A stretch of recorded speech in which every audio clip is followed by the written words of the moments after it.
Rory McIlroy recently announced that he's going to be stepping into a more forgiving set of irons, taking a step back from the hyper-aggressive muscle-back blades.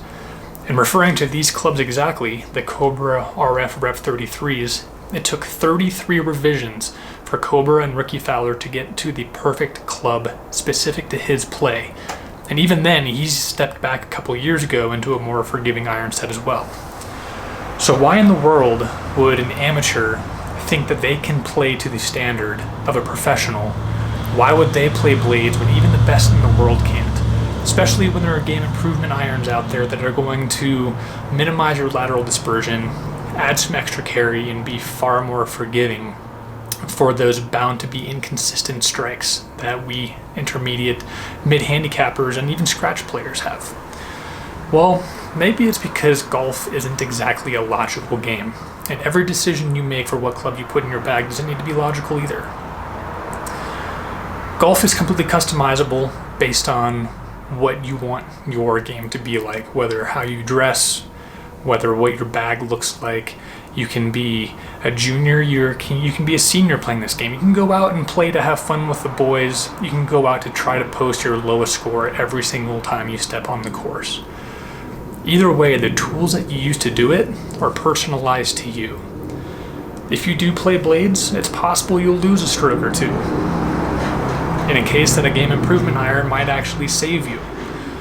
But if you're the type of individual that values your skill in a simple tool, if you're the type of person that might like to hit that perfect shift on a 3-speed American muscle car, you like to shave with a straight rate blazer instead of an electric razor, you like your whiskey neat instead of a mixed drink, you might be the blade type of a guy, because I can tell you this: when you flush a blade on the course, you take that perfect swing, you apply your skill as a golfer with the simplest of tools, and you lose all sense of what happens except for hearing that ball whistle away from you when you watch it draw that perfect shot shape to gently land onto the green with a thud, and the ball rolls to the feet of the pin, and everyone that watches it gives you a round of applause and a little bit of a cheer. And in that moment, you know that you are the best golfer on that course, and that you did it with the least forgiving tool.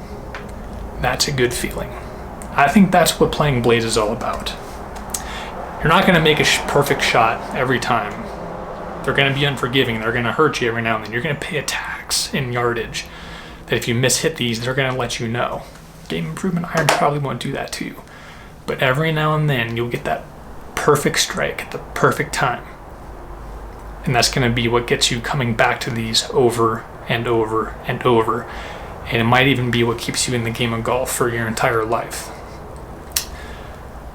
Beyond all of that, the theatrics of why someone wants to play a more challenging club compared to a game improvement iron, these actually might be a good training tool too. See, I'm a beginner golfer. I've only been playing for a few months now. I'm a mid-handicapper, and I've been improving pretty rapidly, in my opinion. And I can tell you, I've been swinging blades exclusively for several weeks now, and my game has increased dramatically because I have more feel, I have more touch with these. I can actually tell where I misstruck the ball every single time. When I was playing with my game improvement irons, it felt like there was a little pillow on the face of the club, and I couldn't exactly give you feedback on how I hit it unless I had a club face spray on there or not. So for me, I'm using these as a training tool. When I'm on the course, I want the most forgiving club possible to help me score the lowest. But when I'm at the range or when I'm training, I want something that's relentless. I want something that's going to give me all the feedback I can to improve myself as a player, not to rely on the crutch of technology and a game improvement iron. So there might be a time and a place for both. And if you can relate to any of the emotional draw to playing the simplest tool on the golf course, you should probably try them out or to keep them in your bag. If you're obsessive over lowering your score every time you go and play, take as much help as you can get.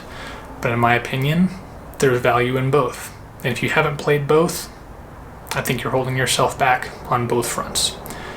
If you want to see how much these have helped me get better in the last couple of weeks, go check out my video where I just posted my progress in 3 months as a beginner golfer.